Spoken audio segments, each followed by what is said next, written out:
everyone, and welcome to the Integrate.io LinkedIn Live Best Practices for Citizen Integrators. I'm Lindsay Wise, Integrate.io's evangelist and senior industry advocate.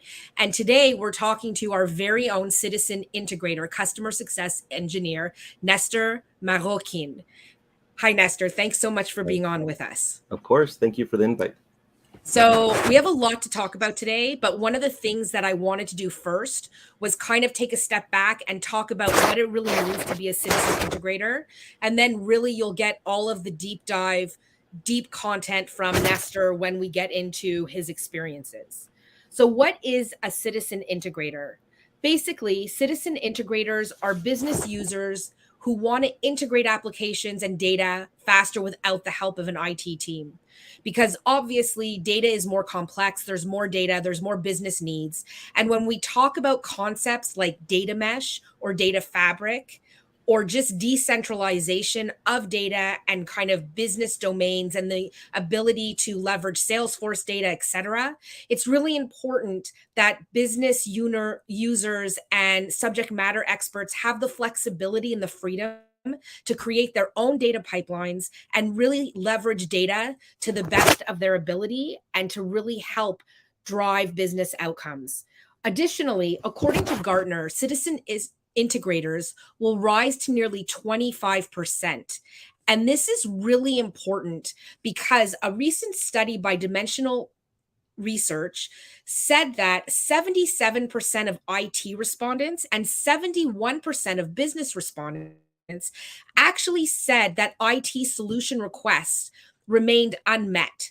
So what that means is that people have a lot of requests. They need access to data, they need access to analytics, and yet they're not really getting it.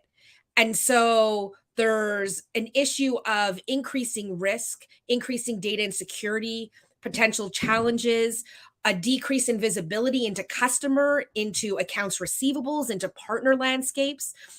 Anything that you can imagine, these requests can remain unmet or end up becoming a backlog. And that goes in that this study also found that 62% of organizations have an IT backlog.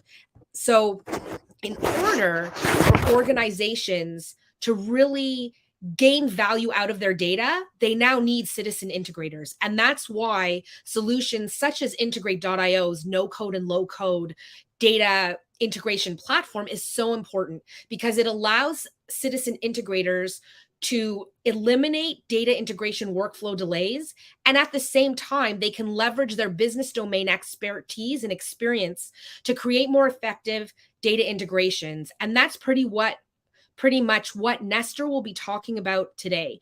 So I also included a picture of one of the recent white papers that we have, and I'll be putting them in the comments after, because if you don't already think you want more information, you do, because if you don't need to empower yourself, you definitely need to empower somebody in your company. And so with that, what I'd like to do is kind of turn it over to Nestor, but also talk about what we faced internally in Integrate.io.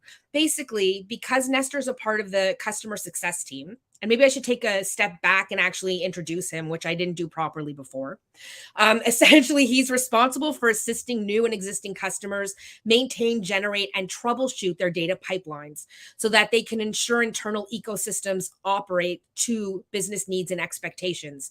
While at Integrate, he's helped build the customer success dashboard, which we'll see an example of, facilitate product usage tracking, and improve the overall renewal process. He works closely with our ETL product, which was previously Xplenty, and he also meets with customers to answer questions regarding the account health and infrastructure. He'd also like to expand his knowledge in Python coding and sharpen his SQL skills and develop his overall knowledge on data architecture fundamentals. So basically, he's really our internal citizen integrator ninja.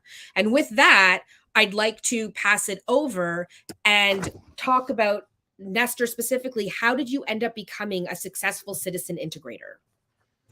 Yeah, of course. And again, thank you for having me. So a little background, right? I joined the Integrate team, customer success team back in August of last year. And as soon as I jumped on board, I definitely saw that there was a lot of processes in place that we could automate using our product. So by obtaining access to the different sources and linking them into a centralized place, it definitely allowed us to track customer information a lot more efficiently, than we would have without having this solution in place.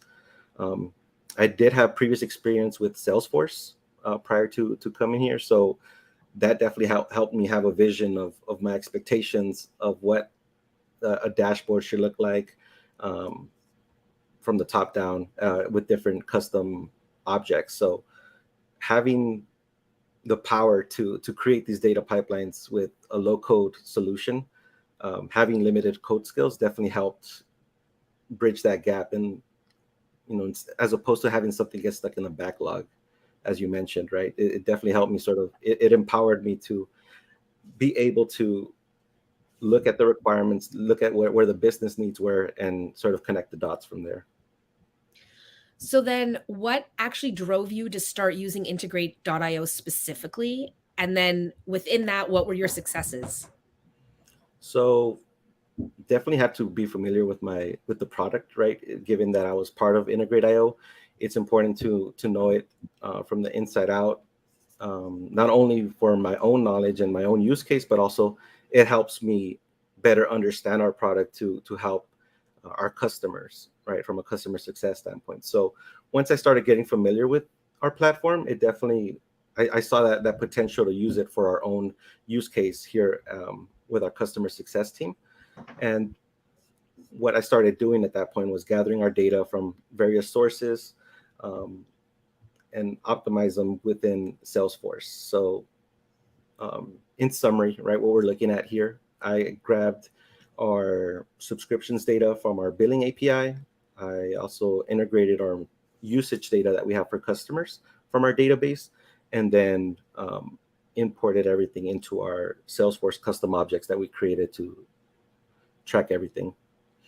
I would also like to add that this has allowed us to understand our customer needs. Right now that we have everything in one place, it definitely helps us prioritize different product updates that we get feedback on, and it helps us track and compare the customer health that we have along with the account health. Yeah, so it seems like you've really improved kind of customer successes and overall customer health, as you mentioned, which is really important. Um, so in terms of some of the things, I was wondering if you'd be able to kind of give, I know that we blocked out personal kind of private information, but I was hoping that you could just walk through the dashboard that you created just to kind of give watchers an overview of what you're accomplishing here.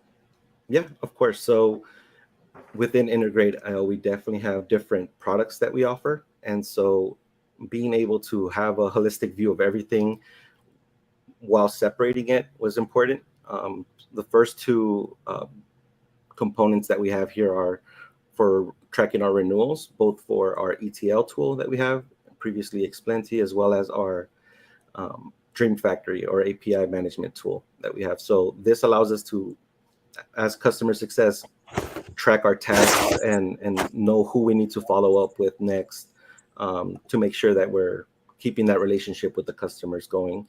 Um, this also allows us to track our MRR based on those same subscriptions that we're pulling in. And at the bottom there, you can see we also track the monthly usage to make sure that everything's stable within the platform. Right. And what were you doing before? So a lot of spreadsheets. We were sort of tracking everything in siloed, um, pretty much documents. And so we were either having to go directly to the source of each of these components and then piece it together in preparation for phone calls, or as we were trying to help with high priority issues as well.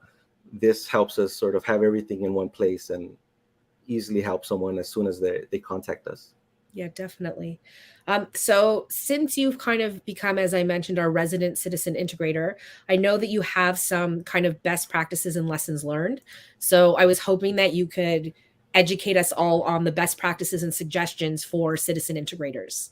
Yep. So there's four high level best practices and suggestions, right? I would say knowing your audience is important when it comes to building out these pipelines, starting with the end in mind. In my case, I was my own audience because our customer success team was going to be relying on this dashboard.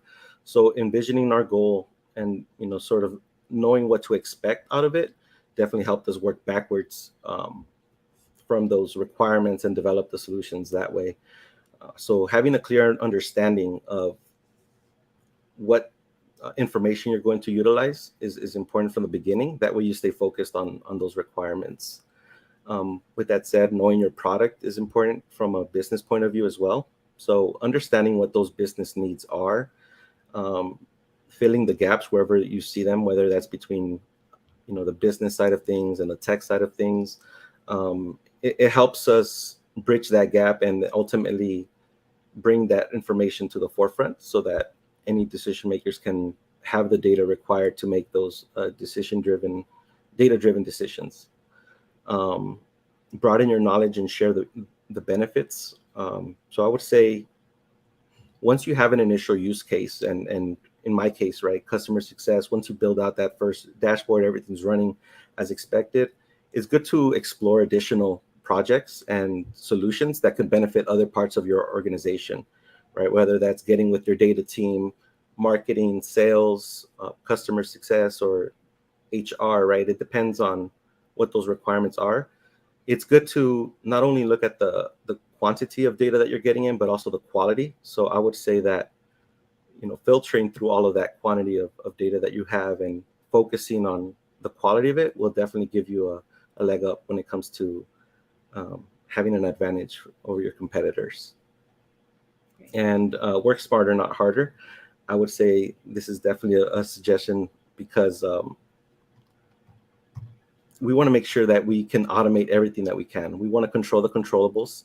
And an example that I would use is changing, say, a manual onboarding, offboarding process, where a lot of times it may require multiple steps or processes to get someone the access that they need, or removing access in the case of an offboarding. So I would say by integrating a database to, say, a payroll system, you can automate that onboarding process and sort of with one flow provide the correct or limited access that someone may need when it comes to onboarding.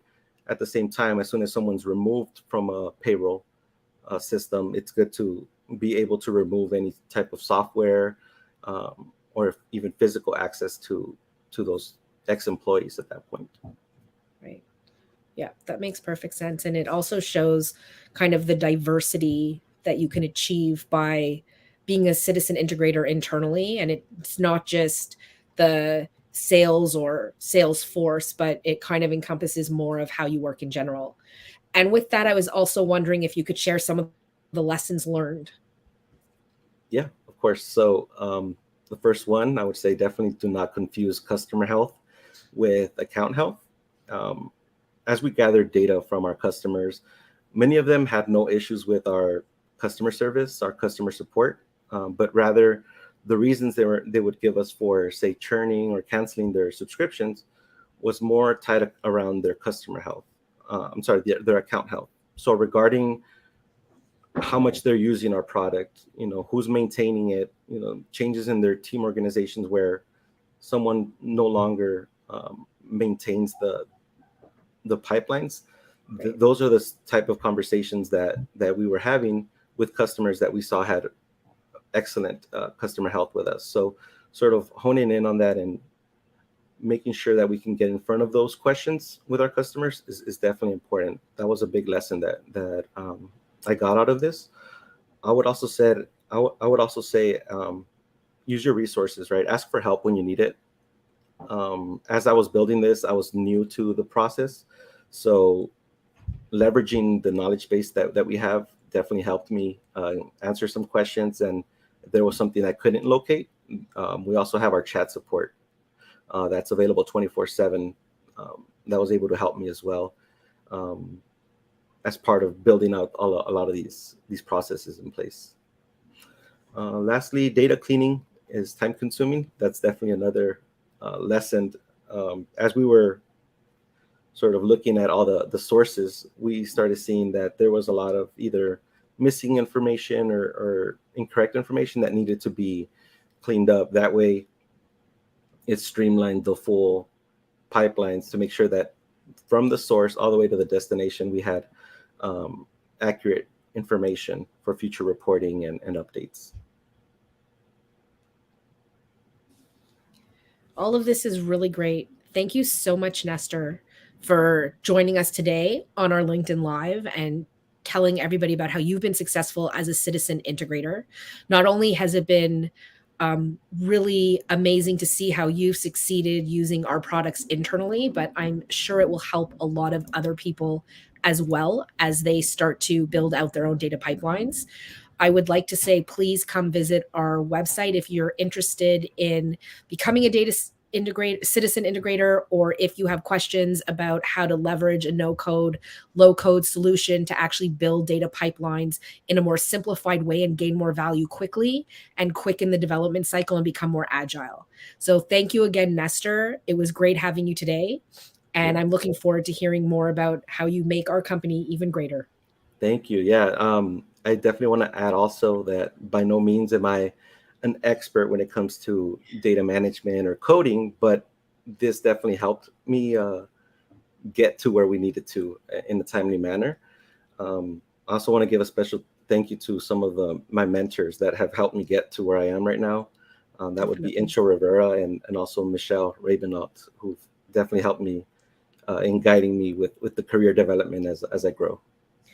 Yeah, and I think that's also something important to mention that you stated is it's also a team effort and, team support, and I think that that is really great that you've had that and that you're continuing to grow in that area and kind of expand out your skill sets. So that's also Definitely. another thing that even though we didn't discuss is a great thing as well.